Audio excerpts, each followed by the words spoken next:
आदिवासी समाज का अगर मान सम्मान और हक, उनका अधिकार अगर डॉक्टर जयपाल सिंह मुंडा के जमाने से भी अगर ये लागू हो गया होता तो कोई नक्सलवाद जैसी बीमारी पैदा नहीं होती। और आज अगर नक्सलवाद पैदा हुआ है तो इस नक्सलवाद का सबसे बड़ा कारण है आदिवासियों के मान सम्मान, हक और हितों की रक्षा न होना। संतों, गुरुओं एवं महापुरुषों को मैं सादर नमन करता हूं। आज जगदलपुर की धरती में भगवान बिरसा मुंडा जयंती पर्व के पावन अवसर में आयोजित इस आदिवासी मेला में हमारे बीच में उपस्थित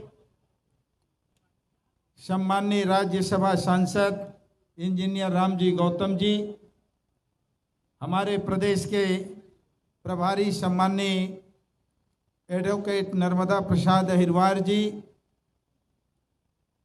सम्माननीय दूधराम बौद्ध जी, सम्माननीय राधेश्याम सूर्यवंशी जी, सम्माननीय वाजपेयी जी, सम्माननीय केशव प्रसाद चंद्रा जी, सम्माननीय इंदू बंजारे जी और मेरे सभी मंच में बैठे हुए सम्माननीय प्रदेश के पदाधिकारीगण और जिलों से आए हुए जिला के सभी सम्माननीय जिला अध्यक्ष एवं जिला के सभी सम्माननीय पदाधिकारीगण और हमारे इस प्रदेश के सम्माननीय प्रदेश अध्यक्ष हेमंत पोयाम जी।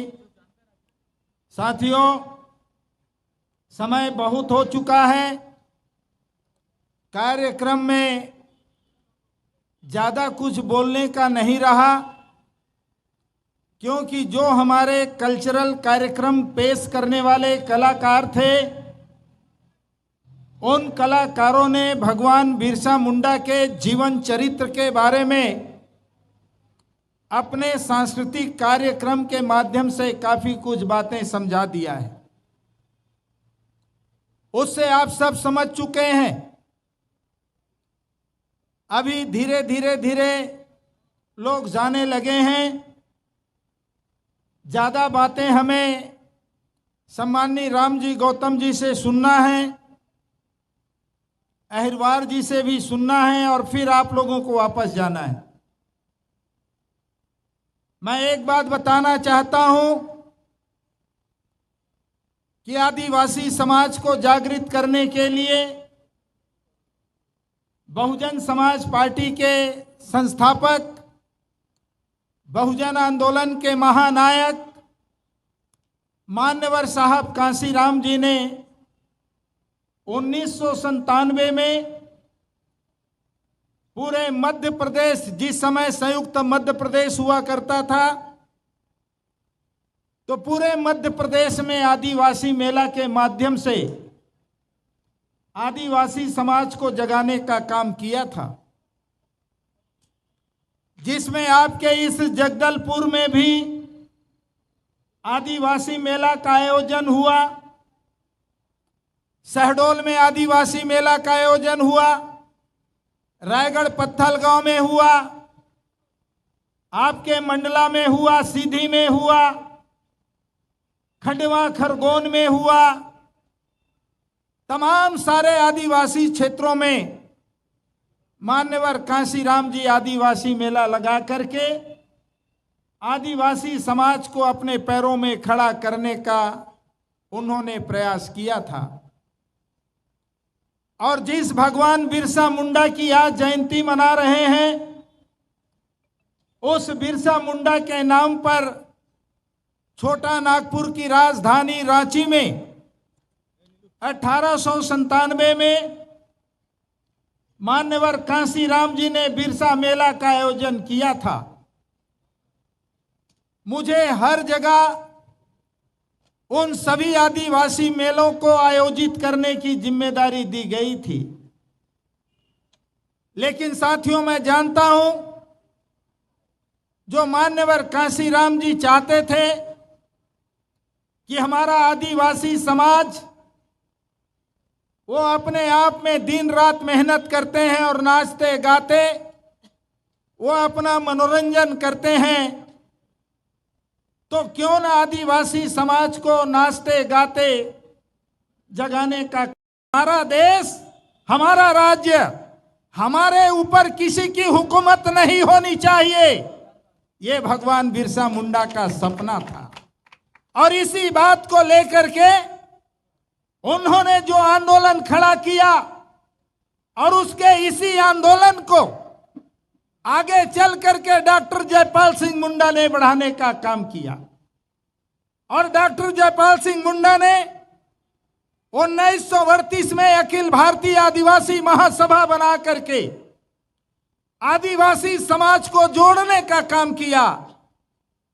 और अखिल भारतीय आदिवासी महासभा के बाद फिर उसी को उन्होंने आगे चल करके झारखंड पार्टी बना दी और उसको झारखंड पार्टी के रूप में डॉक्टर जयपाल सिंह ने अपना आंदोलन चलाया।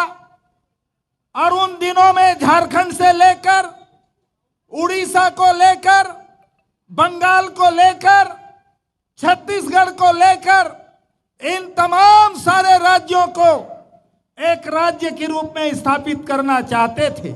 आप अपना राज कर सकते हैं। और आपको सुनकर ताजुब होगा, 1963 में जयपाल सिंह को उन्होंने जिस तरह से गुमराह किया और उस गुमराह के कारण झारखंड पार्टी 1963 में कांग्रेस में विलय हो गई। और कांग्रेस में विलय होने के बाद आज आप देख रहे होंगे कि आजादी के इन 75 वर्षों में सबसे ज्यादा हुकूमत कांग्रेस ने किया। और कांग्रेस ने क्या आदिवासी समाज के जंगल जमीन को क्या कायम रखने का काम किया, उनके मान सम्मान को बरकरार रखने का काम किया, उनके आत्मसम्मान को बरकरार रखने का काम किया। भले आज संविधान के कारण रिजर्वेशन के आधार पर एमपी एमएलए तो चले जाते हैं, लेकिन वो सारे एमपी एमएलए जाने के बावजूद भी आज आदिवासी समाज का हक मान सम्मान नहीं बचा। आजादी के इन 75 वर्षों में अगर सबसे ज्यादा किसी को उजाड़ा गया तो आदिवासी समाज को उजाड़ा गया। अगर आज एसआर कंपनी इसी बस्तर में अगर स्थापित हुआ है तो हजारों आदिवासी परिवार को, घरों को उजाड़ा गया है।